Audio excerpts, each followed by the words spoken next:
So guys, India में आपको Poco M2 Pro smartphone मिल जाएगा 14,000 की कीमत में, और यहीं पे आपको Poco X2 Pro Poco X2 smartphone जो है वो मिल जाएगा 17,000 की कीमत में। तो यहाँ पे लगभग 3,000 रुपये का डिफरेंस है दोनों स्मार्टफोन के बीच में, जहाँ पे पोको M2 Pro आता है 14,000 एंड पोको X2 आता है 17,000 की कीमत में। तो यहाँ पर देखते हैं कि कौन सा बेस्ट है, और इस वीडियो को पूरा एंड तक देखना, क्योंकि यहाँ पे मैं दूंगा डिटेल्ड कंपेरिजन, एक एक चीज़ बताऊंगा इन दोनों स्मार्टफोन के बीच में कि क्या कुछ डिफरेंस है इन दोनों स्मार्टफोन के बीच में। साथ ही वीडियो का जो एंड वाला जो पार्ट है, जिसको हम कहते हैं कंक्लूजन, वो मोस्ट इंपॉर्टेंट होगा आप लोगों के लिए, जहाँ पे आप लोग फाइनली ये चीज़ तो डिसाइड कर ही सकते हो कि आपको पोको X2 लेना चाहिए या फिर पोको M2 Pro। मतलब दोनों के दोनों पोको स्मार्टफोन्स हैं, एंड देखते हैं कि वाकई में कौन सा पोको विनर होता है। तो यहाँ पर अगर सबसे पहले शुरुआत की जाए एंड बात की जाए यहाँ पे डिस्प्ले से, तो गाइस यहाँ पे आपको पोको M2 Pro स्मार्टफोन में अगर मैं बात कर लूँ इस स्मार्टफोन की डिस्प्ले की, तो इसमें मिलती है 6.67 इंचेस की एक फुल HD प्लस एक पॉइंट नॉच डिस्प्ले, जो कि कॉर्निंग के गोरिल्ला ग्लास 5 की प्रोटेक्शन के साथ में मिलेगा आपको। यहीं पे पोको X2 स्मार्टफोन देगा आपको 6.67 इंचेस की एक full HD plus IPS display, जो कि 120 हर्ट्ज की रिफ्रेश रेट के साथ में आता है, जो कि प्रोटेक्टेड है कॉर्निंग के गोरिल्ला ग्लास 5 से। तो यहाँ पे कुछ चीज़ें कॉमन है, जैसे कि प्रोटेक्शन यहाँ पे आपको सेम देखने को मिल जाती है, फुल HD डिस्प्ले है दोनों स्मार्टफोन में, तो वो सेम देखने को मिल जाती है, IPS है वो भी सेम देखने को मिल जाता है। लेकिन एक चीज़ का एक और सिमिलरिटी है, वो है स्क्रीन साइज। मतलब screen size, screen protection and screen quality same है, पर एक चीज़ में जो पोको X2 है वो पोको M2 Pro से आगे निकल जाता है, वो है रिफ्रेश रेट के मामले में। अब अगर नहीं पता तो मैं आपको इन शॉर्ट बता देना चाहता हूँ, वैसे तो बहुत लंबी डिक्शनरी हो जाएगी।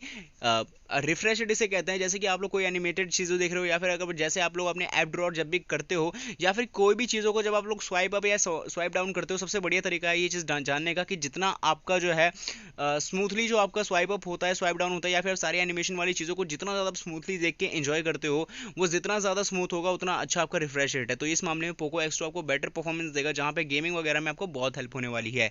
अगर बात की जाए यहाँ पे कैमरा के मामले में की, तो पोको M2 Pro स्मार्टफोन देता है आपको पीछे तरफ में एक 48 मेगापिक्सल का क्वाड कैमरा सेटअप, जो आएगा आपको 48 megapixel plus 8 megapixel plus 5 megapixel plus 2 megapixel के साथ में। साथ ही साथ बात कर ले अगर इसी स्मार्टफोन के सेल्फी कैमरा की, तो ये मिलेगा आपको 16 मेगापिक्सल के एक पॉइंट नॉच शेप में front facing selfie camera setup के साथ में। इसी जगह अगर बात कर ले पोको के X2 के, तो गाइस ये पीछे की तरफ में आएगा 64 मेगापिक्सल के क्वाड कैमरा सेटअप के साथ में, और साथ ही सामने की तरफ में बात कर लूँ तो ये आता है आपके, मतलब पहले पीछे की तरफ में डिटेल में बात कर लूँ तो ये आता है 64 megapixel plus 8 megapixel plus 2 megapixel plus 2 megapixel के साथ में। साथ ही सामने अगर मैं बात करूँ इस स्मार्टफोन के, तो गाइस ये आता है 20 प्लस 2 मेगापिक्सल के एक dual punch hole rear facing selfie camera setup के साथ में। मतलब पीछे और आगे दोनों ही मामलों में जो है ये स्मार्टफोन का जो कैमरा पोको X2 का, वो पोको M2 Pro से कहीं ज़्यादा बेटर है, क्योंकि यहाँ पे आपको रियर कैमरा 64 मेगापिक्सल का मिलता है and front camera 20 plus 2 megapixel का। अब अगर बात की जाए बैटरी कंपैरिजन में, तो पोको M2 Pro जो स्मार्टफोन है गाइस वो देता है 5000 मिली एम्पियर की बैटरी कैपेसिटी 833 वॉट के फास्ट चार्जिंग एडेप्टर के साथ में, जो कि आपको खास बात है कि इनबॉक्स में ही मिलेगा, और यहाँ पे आपको टाइप सी पोर्ट की जो है कनेक्टिविटी देखने को मिलेगी। अब अगर बात की जाए इसी जगह पोको के X2 से, तो गाइस यहाँ पे आपको जो बैटरी कैपेसिटी है वो थोड़ी सी कम देखने को मिल जाएगी पोको के M2 Pro से, क्योंकि यहाँ पे आपको 4500 मिली एम्पियर की बैटरी कैपेसिटी मिलेगी एक 27 वॉट के चार्जिंग अडेप्टर के साथ में, और ये भी इससे जो है पोको M2 Pro से कम है, और टाइप सी पोर्ट की जो कनेक्टिविटी है वो दोनों स्मार्टफोन में है। मतलब अगर बैटरी कंपैरिजन की मैं ओवरऑल बात करूं, तो इस मामले में पोको X2 जो है थोड़ा सा पीछे हट जाता है पोको M2 Pro से। अब अगर बात की जाए प्रोसेसर की कंपैरिजन की, तो guys Poco M2 Pro smartphone आता है Qualcomm Snapdragon 720G के ऑक्टा कोर प्रोसेसर के साथ में, जो कि Adreno 618 GPU के साथ में आपको मिलेगा। 2.3 गीगाहर्ट्ज की यहाँ पे आपको प्राइमरी क्लॉक स्पीड देखने को मिल जाएगी। और अगर इसी जगह बात कर लूँ पोको के X2 के, तो गाइस ये आता है Qualcomm Snapdragon 730G octa core processor के साथ में। अब यहाँ पे लोग क्या है ना, बहुत बड़ा वाला हाइप बनाते हैं यार, 720G लेटेस्ट है, 730G थोड़ा सा पीछे था, ये था, मतलब 10 चीजें। देखो मेन चीज है कि अगर बात करो इन दोनों स्मार्टफोन के प्रोसेसर में जो 730G एंड 720G का जो वर्सेस है, आप चाहो तो कहीं भी इस चीज़ के बारे में डिटेल में जानकारी ले सकते हो। इन दोनों जो प्रोसेसर है में ज़्यादा लंबा कोई डिफरेंस नहीं है यार, डिफरेंस कहीं ना कहीं मेरे ख्याल से सिमिलरिटीज पूरी की पूरी है, और मुझे लगता है कि शायद कुछ कुछ चीज़ों की वजह से यहाँ पे 730G या फिर 720G ऐसा क्रिएट किया गया है, वरना यहाँ पे अगर मैं बात करूँ अंतुतु स्कोर्स वगैरह की, बेंचमार्क की, एंड बात करूँ अगर परफॉर्मेंस की, सीपीयू फ्रिक्वेंसी की, और साथ ही साथ स्पीड वगैरह की बात करूँ, तो इन सब मामलों में ज़्यादा कोई डिफरेंस नहीं है। कुछ कुछ मामलों में 730G आ गया है, तो कुछ कुछ मामलों में 720G आ गया है। अगर मैं दोनों को अगर एक साइड पे कॉमन लेके कंपेयर करूँ तो ये पॉसिबल नहीं है। तो यहाँ पे मैं प्रोसेसर को कहीं ना कहीं सिमिलर कहूँगा, क्योंकि दोनों स्मार्टफोन के प्रोसेसर है जो डिसेंट है, अपने आप में बेहतर है, चाहे वो गेमिंग परफॉर्मेंस हो, चाहे वो सारी चीज़ों को ध्यान में रखते हुए हो। अब अगर बात की जाए यहाँ पे स्लॉट्स एंड स्कैनर की, तो यहाँ पे पोको M2 Pro स्मार्टफोन देगा आपको डेडिकेटेड कार्ड स्लॉट ऑप्शन, जहाँ पे आप लोग 2 सिम कार्ड और एक मेमोरी कार्ड को एक साथ एक समय पे लगा सकते हो। साथ ही आपको जो फिंगरप्रिंट सेंसर का ऑप्शन है वो मिलेगा साइड माउंटेड, यानी इन शॉर्ट कहें तो पावर बटन के साथ ही एंगेज मिलेगा आपको आपका फिंगरप्रिंट सेंसर का ऑप्शन। इसी जगह अगर बात करें पोको के X2 की, तो गाइस ये देगा आपको वही same to same fingerprint sensor, आपको पावर बटन के साथ एंगेज यानी साइड माउंटेड फिंगरप्रिंट सेंसर का ऑप्शन मिलेगा।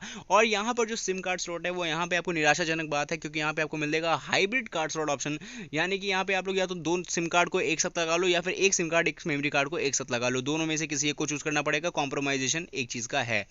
अब अगर बात की जाए लास्ट चीज की, सॉरी लास्ट नहीं मतलब कि स्पेसिफिकेशन के according he body and design की, तो पोको M2 Pro स्मार्टफोन आता है आपके glass back body design glossy glass finishing के साथ में, जो कि 2 टोन्स कलर की यहाँ पे आपको क्वालिटी देता है। और प्रोटेक्शन में ऑब्वियसली से बात है कॉर्निंग के गोरिल्ला ग्लास 5 की देखने को मिलेगी, क्योंकि पीछे भी है और आगे भी, तो पूरा स्मार्टफोन प्रोटेक्टेड है। और खास बात है ग्लास बैक डिजाइन भी है। अगर इसी जगह बात कर लूँ मैं पोको X2 की, तो ये स्मार्टफोन जो कवर अप होता है वो भी होता है ग्लास बैक बॉडी डिजाइन के साथ में, जहाँ पे आपको बिल्ड क्वालिटी सेम देखने को मिल जाएगी। प्रोटेक्शन भी ऑब्वियसली से बात है ग्लास बैक है तो प्रोटेक्शन मिलनी ही मिलनी है। पर्पल रेड एंड ब्लू के साथ में ये आपको अवेलेबल मिलेगा। तो मतलब बॉडी एंड डिजाइन तो सिमिलर है, मतलब यहाँ पे आपको जो एक में 2 टोन कलर फिनिशिंग है और एक में आपको जो है सिमिलरिटी से और थोड़ा सा लाइटनिंग फिनिशिंग मिलती है, इतना डिफरेंस है। अब आपके चॉइस पर डिपेंड करता है कि आप किसकी तरफ जाओगे, पोको X2 या Poco M2 Pro body and design के मामले में, ठीक है। अब अगर लास्ट चीज की बात की जाए जो कि है प्राइसिंग, तो पोको M2 Pro स्मार्टफोन आता है गाइस 4GB रैम 64GB के वेरिएंट के साथ में 14,000 की कीमत में, 6GB रैम 64GB की कीमत सॉरी वेरिएंट में 15,000 की कीमत में, and finally 6GB RAM 128GB की वेरिएंट के साथ में 17,000 की कीमत में। यहीं अगर बात कर ले पोको X2 में, तो इसकी शुरुआती वेरिएंट है 6GB रैम 64GB के बेस वेरिएंट के साथ में 17,000 की कीमत में, 6GB रैम 128GB के वेरिएंट के साथ में 18,000 की कीमत में, and finally 8GB RAM and 256GB के वेरिएंट के साथ में 21,000 रुपए की कीमत में। तो यहाँ पर मैंने दे दिया है डिटेल कंपैरिजन इन दो स्मार्टफोन के बीच में। दोनों पोको के स्मार्टफोन्स है, बस एक लेटेस्ट है और एक से थोड़ा सा पहले आ रखा है, यानी M2 Pro लेटेस्ट है एंड X2 थोड़ा सा पुराना हो रखा है। तो अब देखते हैं कि आपको 3,000 एक्स्ट्रा इन्वेस्ट करके क्या जाना चाहिए वाकई में, या फिर मामला यहाँ पे थोड़ा सा गड़बड़ है, लेटेस्ट वाला ज़्यादा बेहतर करता है। तो यहाँ पर हम लोग आ चुके हैं डिटेल्ड कंपैरिजन की एक छोटी सी लिस्ट में, और यहाँ पर आपको मैं बता देना चाहता हूँ कि दो स्मार्टफोन के बीच में 3,000 का डिफरेंस है। अब डिफरेंस इस वजह से भी है क्योंकि यहाँ पे मैं आपको कंपेयर करने वाला हूँ इन दोनों स्मार्टफोन के वेरियंट्स को। यहाँ पे आपको एज्यूम करना पड़ेगा कि पोको M2 Pro स्मार्टफोन आ रहा है आपका 15,000 की कीमत में। आप बोलेंगे क्यों, तो भैया वो इसलिए क्योंकि यहाँ पे मैं इस सेम वेरियंट्स को चाहता हूँ कि कंपेयर करूँ, जिससे आपको आसानी हुई चीज़ समझने में कि आप किस वेरियंट की तरफ जाओगे एंड किस रीजन के बेसिस पे, ठीक है। तो Poco X2 6GB RAM 64GB से स्टार्टिंग है, इस वजह से पोको M2 Pro में मैंने लिया है 6GB रैम 64GB का वेरिएंट जो आता है 15,000 की कीमत में। तो यहाँ पे अब जो प्राइसिंग का डिफरेंस है वो है 2,000 का। तो अब देखते हैं वाकई में कौन सा बेस्ट है और कौन सा नहीं। तो यहाँ पर अगर बात करें सबसे पहले card slot option and fingerprint sensor and बाकी सी चीज़ों की, तो फिंगरप्रिंट सेंसर के मामले में तो यहाँ पर दोनों स्मार्टफोन सेम है, पावर बटन के साथ एंगेज मिलेगा। अगर मैं कार्ड स्लॉट की बात करूँ तो इस मामले में पोको M2 Pro ज़्यादा अच्छा है, क्योंकि डेडिकेटेड मिल रहा है, जबकि हाइब्रिड मिलता है आपको पोको X2 में। तो वहाँ पे आपको थोड़ा सा सेटिस्फैक्शन जो है थोड़ा सा त्याग करना पड़ेगा, इतना सा डिफरेंस है। तो अगर इसकी बात कर लूँ मैं बैटरी कैपेसिटी की, तो बैटरी कैपेसिटी बैटरी की चार्जिंग स्पीड इन दोनों मामलों में जो है पोको X2 से ज़्यादा बेटर है, पोको M2 Pro साफ वोट जाएगा उसकी तरफ। अब अगर बात कर लूँ यहाँ पे मैं बॉडी की, तो बॉडी दोनों स्मार्टफोन में सेम है, ग्लास बैक बॉडी डिजाइन है, कॉर्निंग के गोरिल्ला ग्लास 5 की प्रोटेक्शन है, एक में 2 टोन कलर फिनिशिंग है, एक में लाइटिंग फिनिशिंग है।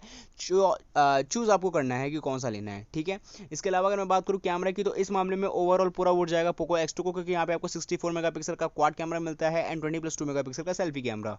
अब अगर बात की जाए यहाँ पे प्रोसेसर की, तो प्रोसेसर में मैंने पहले ही बोल रखा है कोई ज़्यादा कोई डिफरेंस नहीं है, तो इसलिए मैं यहाँ पे इसको सिमिलर ही कहूँगा। लास्ट चीज़ की बात की जाए जो कि है यहाँ पे डिस्प्ले की, तो डिस्प्ले के मामले में screen size, screen protection and screen की जो डिस्प्ले है यानी फुल HD प्लस IPS, वो तीनों सेम है। बस एक चीज़ के मामले में पोको X2 आगे निकल जाएगा, वो है रिफ्रेश रेट। इस मामले में डिस्प्ले के मामले में एक वोट पोको X2 की तरफ जाता है। तो यहाँ पे अगर आप लोग चीज़ें देखें तो देखो, सबसे पहली बात तो यहाँ पे अगर आप दो चीज़ की वजह से यहाँ पे नेगलेक्ट कर रहे हो पोको X2 को, क्योंकि यहाँ पे आपको सबसे पहले तो है बैटरी में थोड़ी सी कमी देखने को मिल जाती है, जिसकी वजह से चार्जर में भी आपको थोड़ी सी कमी देखने को मिलती है, और हाइब्रिड का स्लॉट है। बाकी सारी चीज़ें जो है सेम है, और कहीं ना कहीं जो है अब पोको M2 Pro से कहीं ज़्यादा आगे है। तो यहाँ पे अगर मेरा ओपिनियन जाना जाए कि 15,000 की कीमत में पोको M2 Pro बेस्ट है या फिर पोको X2, तो मैं ओवरऑल कहना चाहूँगा कि सबसे पहली बात वेरियंट्स के हिसाब से भी देखा जाए तो पोको X2 अपनी तरफ बहुत ज़्यादा अच्छा है, एंड पोको M2 Pro भी अपनी तरफ कोई ख़राब नहीं है, ये भी अपने स्पेक्स के साथ बहुत ज़्यादा अच्छा है। और यहाँ पे पोको M2 Pro में आपको एक चीज़ का एडवांटेज मिलता है कि अगर आप लोग 4GB रैम 64GB का वेरियंट चाहते हो तो वो भी मिल जाएगा आपको 14,000 की कीमत में। तो यहाँ पे आपको 3,000 सेव हो सकते हैं। अब जो लोग एडवांस एंड प्रो चीज़ें चाहते हैं, जैसे कि pro gaming, pro performance, pro camera, pro display, pro मतलब सारी चीज़ें प्रीमियम क्वालिटी की, तो पोको X2 की तरफ जा सकते हैं। वरना अगर आपको अगर चीप प्राइस में सॉरी कि बजट प्राइस में अगर आपको बहुत सा अच्छा सा स्पेसिफिकेशन चाहिए, तो Poco M2 Pro is best for you. बस इतना ही कहूँगा। तो यहाँ पर होती है हमारी कंपैरिजन वीडियो खत्म। आई होप सो कि आपको सारी चीज़ें अच्छी समझ में आ गई हो। अगर आपको वीडियो पसंद है तो डेफिनेटली लाइक करो यार, शेयर करो, सब्सक्राइब करो चैनल को। अगर इस वीडियो में कोई कमी वगैरह लगी हो तो प्लीज़ कमेंट में लिखकर बताओ, ताकि नेक्स्ट वीडियो में कवर अप करके आप तक बेटर कंटेंट प्रोवाइड करवा सकूँ। एंड आपका कोई सुझाव सलाह हो तो प्लीज़ कमेंट में लिखकर बताओ। बाय।